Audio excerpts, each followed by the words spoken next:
পরীক্ষা কেমন হয়েছে? গুড মর্নিং বন্ধুরা, কেমন আছো সবাই? আইবি ফ্যামিলি ক্রিয়েটরে সবাইকে স্বাগত জানাই।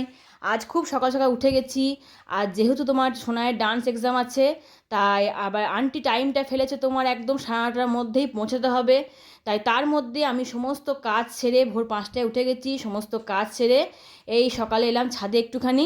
এখন বাজছে তোমার ঘড়িতে 6টা। তাই সেখান থেকে তোমাদেরকে গুড মর্নিং বললাম, সেখান থেকে সব ভিডিওটা স্টার্ট করলাম। আজকে আমি চলে এসেছি ছাদে একটু হাওয়া খেতে, ঠান্ডা ঠান্ডা হাওয়া খেতে। আর তোমার এদিকে সমস্ত সব কাজকর্ম কমপ্লিট, কাচাকুচি হয়ে গেছে, ছাদে মিলতেও এলাম। ভিডিওটাকে এইভাবেই শুরু করলাম।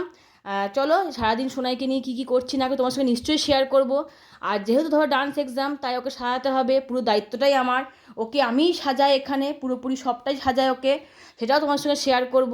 ধরো ঘুমটা না ছাড়লে ওকে রেডি করতে পারবো না, সেই জন্য চটপট উঠে আগে ঘুমটা ছাড়াই ওকে রেডি করাইগা। না হলে ওর ঘুম না ছাড়লে ওকে আয়লানা পরানো, ওকে মানে পরিষ্কার পরিচ্ছন্ন করা কঠিন ব্যাপার হয়ে যাবে। আর চোখ পিটিক পিটিক তো করবেই। তা চলো যাই, ওকে তুলিগা। আর সেই সঙ্গে নিচেও নেমে যাই। চারিদিকে পাখির আওয়াজ শুনতেই পাচ্ছ, ভীষণ ভালো লাগছে পাখির আওয়াজটা সকাল সকাল। তা চলো নিচে যাই, ঝপঝপ করে ওকে রেডি করাইগা আমি এবার। তো এই যে চলছে সোনাইকে এখন সাজানোর পর্ব। এখন যতটা পেরেছি ততটা শুরু করে দিয়েছি। এখন চুলটা বাঁধা হয়ে গেছে, এখনও চুলে গাজা লাগাতে বাকি আছে। চলছে সাজানোর পর্ব। বেশিক্ষণ তোমাদের পুরো সাজানো দেখাতে পারছি না, তার কারণ হচ্ছে যে দেরি হয়ে যাবে ওইদিকে, তাই তাড়াতাড়ি পাচ্ছি সাজিয়ে নিই, তারপর দেখাচ্ছি কেমন সাজানোকে সাজানো হলো। এই যে আমার সাজানো ওকে রেডি হয়ে গেছে, মোটামুটি মুখের মেকআপ সব কমপ্লিট। এবার বাকিটা বাকি থাকলেও শাড়ি পরানো সব কিছু।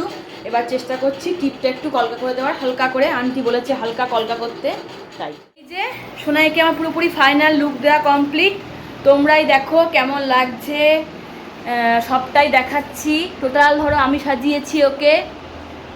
প্রতিবার আমিই সাজাই, ওটা বলে লাভ নেই, প্রতিবার আমি সাজাই। এই একটু ঘোর। হ্যাঁ, এই যে চুল টুল সব বাঁধাবাঁধি কমপ্লিট, পুরো সাজানো ওকে হয়ে গেছে। এবার তোমরাই বলবে কেমন লাগছে ওকে। আর চশমাটা খুলে নাচ করবে অবশ্য ও। চলো ঝপ করে এবার আমি রেডি হয়ে নিই, তারপরে বেরিয়ে যাবো আমরা। ঘড়িতে বাজছে 9:15, আমরা বেরিয়ে যাবো রেডি হয়ে। তাই এই যে বেরিয়ে পড়লাম, সোনাই আমি ওর বাবা। ওর বাবা বললে আমিই নিয়ে যাবো চলো। এবার ধরো এই টাইমে যাওয়া মানে ধরো বাবাকে দোকান বন্ধ করে যাওয়া, কিন্তু ওর বাবা নিয়ে যেতে খুব খুশি হলো যে চলো আমি দিয়ে আসছি, আন্টির বাড়িতে আমি দিয়ে আসছি। তাই ওর বাবাই নিয়ে চললো আমাদেরকে। ঝপ করে আমাদের নামিয়ে দিয়ে চলে আসবো। তারপর আবার পরীক্ষা হয়ে গেলে তখন টোটো করে আসবো, কিংবা হয়তো আন্টি নিয়ে মানে আন্টি বা টোটো চলে আসবো। আর নাহলে বাবা বললো যে ফোন করে দিও নিয়ে আসবো, এরকম। যাই হোক বেরিয়ে পড়েছি আমরা আন্টির বাড়ির উদ্দেশ্যে, পরীক্ষার উদ্দেশ্যে চললাম এখন। তো এই যে পৌঁছে গেছি আমরা, সবাই বসে আছি, সবাই গল্প করছি এখানে। আরও স্টুডেন্টরা সব চলে এসছে। পরীক্ষা শুরু হয়ে গেছে, কিছু জন ভেতরে চলে গেছে, কিছু বাইরে সব বসে আছি আমরা। যখন যার ডাক পড়বে তখন যাব আস্তে আস্তে। তা সবাই মিলে বসে বসে গল্প করছি, সব গার্জেনরা বসে আছি এখানে, আর স্টুডেন্টরাও বসে আছে। মানে রং বেরঙের মেলা লাগছে, দেখো দেখতে ভীষণ ভালো লাগছে, এক একজনে এক রকম সাজ। হ্যাঁ, ওই জন্যই আমার মেন ভিডিওটা করা, আরও ভালো লাগছে দেখতে। আর সত্যি প্রোগ্রামের সময় এরকম করে সাজ, তারপর পরীক্ষার সময় এরকম করে সাজ ভীষণ ভালো লাগে দেখতে। চারিদিকে সব রং বেরঙের বাচ্চা, ছোটো বড়ো সব ছেলেমেয়েরা বসে আছে, মানে মেয়েরা বসে আছে আর কি, বিভিন্ন রকম ড্রেস পরে ভাল লাগছে দেখতে। এবার যার যখন পরীক্ষা একটু টেনশন তো হবেই, টেনশন হচ্ছে এখন সবারই। সবাই যে যার মতো প্র্যাকটিস করছে, যার যেটা পরীক্ষা সে সেটা নিয়ে প্র্যাকটিস করছে, সেটা নিয়ে চলছে এখন।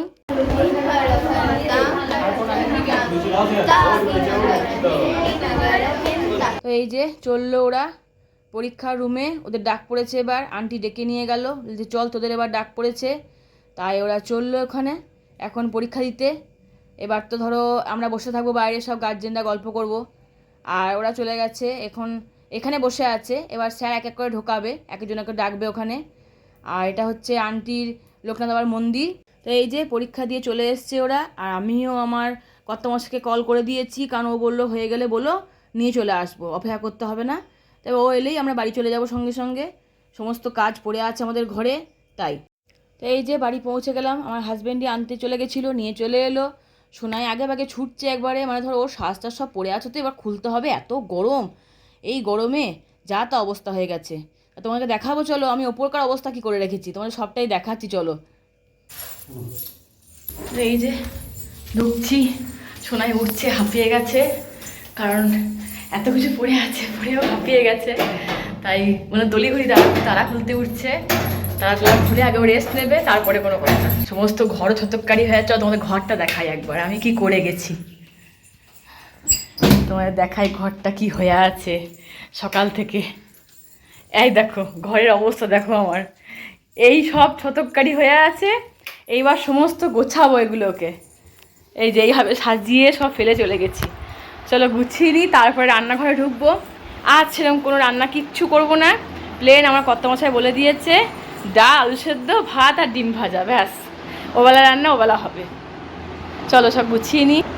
এই যে আমার পরিস্থিতি, ঘেমে নিয়ে চান করে গেছি একদম। যাই হোক পরীক্ষাটা খুব ভালোভাবে হয়ে গেল। কি পরীক্ষা হয়েছে? একদম ভালো হয়েছে। যাই হোক বলছি তো পরীক্ষা ভালো হয়েছে, এবার দেখা যাক কি হয় না হয়। এখন ছুটি, কিছুদিন রেস্ট, তারপরে নাচের ক্লাস, এখন রেস্ট, তারপরে আবার পরে নাচ শুরু হবে। কি হয়েছে গো মা? এই যে বালতিতে পাখিতে মোটা করে পটি করে দিয়েছিল, তাই ধুয়ে পরিষ্কার করছি। ট্যাঙ্কি থেকে জল তুলবো, তাই মা গাছগুলো জল দিই। তো এই যে বন্ধুরা চলে এলাম বিকালের পর্বে। গাছগুলো সব জল দেবো। তোমাদেরকে দুপুরবেলাতে কিছু দেখাতে পারিনি, দুপুরের আজকে মেনু বলো বা কিছু তোমার সঙ্গে শেয়ার করতে পারিনি। তার কারণ হচ্ছে দুপুরবেলাতে তোমার বাড়ি আসতে আসতে আমাদের হয়ে গেছিলো প্রায় তোমার 11:30 পৌনে 12টার কাছাকাছি। এবার এসেই তোমার আসা মাত্রই এসেই তোমার মেয়েকে সমস্ত খোলাতে হয়েছে। ওর ওই চুল বাঁধা থেকে আরম্ভ করে শাড়ি থেকে, ওর শাড়িতে প্রচুর পিনাপ থাকে, সেগুলো সব খুলে টুলে রেডি করিয়ে ওকে পরিষ্কার করিয়ে ফ্রেশ করিয়ে তারপরে ওকে বসিয়ে আমি রান্নাঘরে ঢুকেছি। রান্নাঘরে তোমাকে বেশি কিচ্ছু করিনি, তোমার রান্নাঘরে শুধু করেছিলাম আজকে ডাল, আলু সেদ্ধ আর মুসুরির ডাল, আলু সেদ্ধ আর ডিম ভাজা। আর আমি কিছু করিনি, কারণ আমার হাজব্যান্ড বলেই দিয়েছিল তোমাকে এত তাড়াহুড়োর মধ্যে আর কিচ্ছু করতে হবে না, তাই আজকে আর কিচ্ছু করিনি। সেই জন্য দুপুরবেলাতে মেনু তোমার সাথে শেয়ার করতে পারলাম না। খেতেও অনেক দেরি হয়ে গেছে আজকে আমাদের, কোনো রকমভাবে সেরে সুরে আমরা খেতে বসেছিলাম। নিজেরও ফ্রেশ হতে হতো, কাজ সব শেষ করে ধরো শেষ হয়নি। যাই হোক আর দুপুরবেলাতে সেরকম শেয়ার করতে পারলাম না। চলে এলাম বিকেলবেলাতে, খেয়ে দিয়ে একটু রেস্ট নিয়েছি।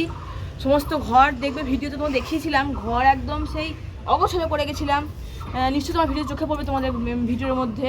তো সেই ঘরকে সব গুছিয়েছি, ঘর মানে যা তা হয়েছিল ঘর যাকে বলে, সেই ঘরকে গুছিয়েছি, গুছিয়ে ঘর পরিষ্কার করেছি। তারপরে তোমার সব রান্না বসিয়েছি, অনেক লেট আজকের মতো। তা যাই হোক বিকালে এলাম, ছাদে এলাম, গাছপালা জল দেবো, কারণ কালকেও বিকালে বৃষ্টি হয়নি। দেখো মাটি পুরো শুকিয়ে গেছে, শুকিয়ে আমার বেলি গাছটা এত ফুল ফুটেছে, বেলি গাছে মাটি দেখো শুকিয়ে খটখট করছে। এবার সব বেলি গাছে ধরো জল দিতে হবে, আমার তুলসী গাছগুলো সব শুকিয়ে যাচ্ছে এত রোদের টেম্পারে। সেই তুলসী গাছে জল দেবো, অ্যালোভেরা গাছে জল দেবো। তা যাই হোক গাছগুলো জল দিতে এলাম, গাছগুলো জল দিই, সন্ধে জ্বালবো, তারপর রাতে রান্নার পর্ব আছে। রাতে রান্না বলতে আজকে এত গরম, তাই ভাতের চাল মানে ভাত খাবো আজকে, আমার ঠান্ডা জলে চাকা ভাত খাবো। ভাতের জন্য কি কি করি না করি চলো দেখি গা, সেগুলো সব রান্না জোগাড় করি। তারপরে একটু রেস্ট নিতে হবে, আবার নতুন দিন শুরু কাল থেকে। তাই বিকালে এলাম বলে তোমার সঙ্গে ভিডিওটা করলাম, দেখালাম বিকালবেলাতে কী করছি না করছি। আর অবশ্যই দেখাবো যে ঘর অবস্থা কী করে গেছিলাম। তা চলো গাছগুলো জল দিই, একটু হাওয়া খাওয়াও হবে, এই গাছগুলো একটু জল দেওয়াও হবে, একটু ঘুরে ঘুরে হাওয়া খাওয়াও হবে। ছাদেও এলাম একটু হাওয়া খেতে, ঘরে প্রচণ্ড গরম, তা ছাদে সেই তুলনায় যথেষ্ট হাওয়া দিচ্ছে। মানে বিকালবেলা তো এখন বেশ সুন্দর ফুরফুরে হাওয়া দিচ্ছে, একটু হাওয়া খেতে, একটু গাছে জল দিতে, এই করতেই এলাম। সমস্ত সব করে টরে নিই। আর আজকে সত্যি খুব টায়ার্ড লাগছে, কারণ অনেক সকালে উঠে রেডি হয়েছিলাম, তারপরে ধরো মেয়েকে রেডি করিয়েছিলাম। কারণ ঘরের সবটা তো আমায় করতে হয়, কেউ ধরো সাজায় না সোনাইকে, সবটাই আমি সাজাই সোনাইকে। তো এই যে বন্ধুরা চলে এলাম রাতের রান্নায়।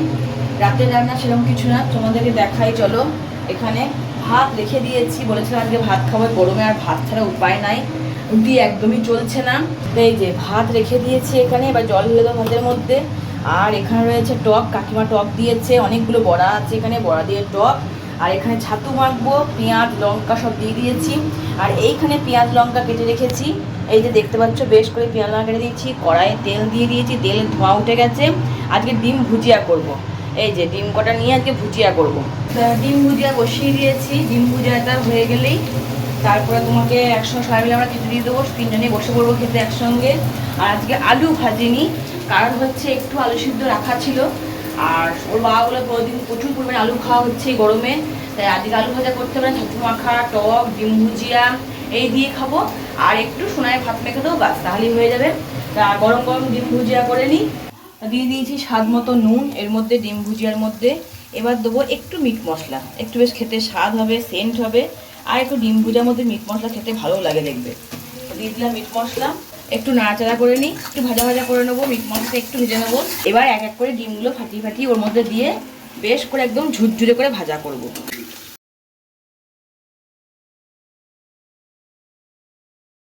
এবার এটাকে বেশ করে ঝুরঝুরে করে নেবো, একদম বেশ লাল লাল ঝুরঝুরে ঝাল ঝাল ভাজা ভাজা। আর এদিকে জল ছাকা ভাত, ছাতু মাখা, একটু আলু আর তোমার টক। ও রাতের খাবার একদম জমে যাবে, ঠান্ডা ঠান্ডা ভাত। তা চলো তোমাদেরকে এখান থেকে সবাইকে আজকে শুভরাত্রি জানাই।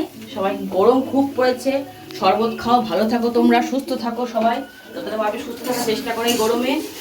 সকালে একটু শরবত খাও আর ঠান্ডা জল খাও, ঠান্ডা থাকো, নিজের শরীরকে সুস্থ রাখো। আজকে শুভরাত্রি এভাবেই জানাচ্ছি সবাইকে, গুড নাইট, শুভরাত্রি। সবাই ভালো থেকো, নেক্সট ব্লগে তোমার সঙ্গে আবার দেখা হবে। আর আমার ব্লগ দেখার জন্য তোমাদেরকে অসংখ্য ধন্যবাদ, থ্যাংক ইউ আমার পাশে থাকার জন্য। আজকে এখানেই বিদায় নিচ্ছি, টাটা।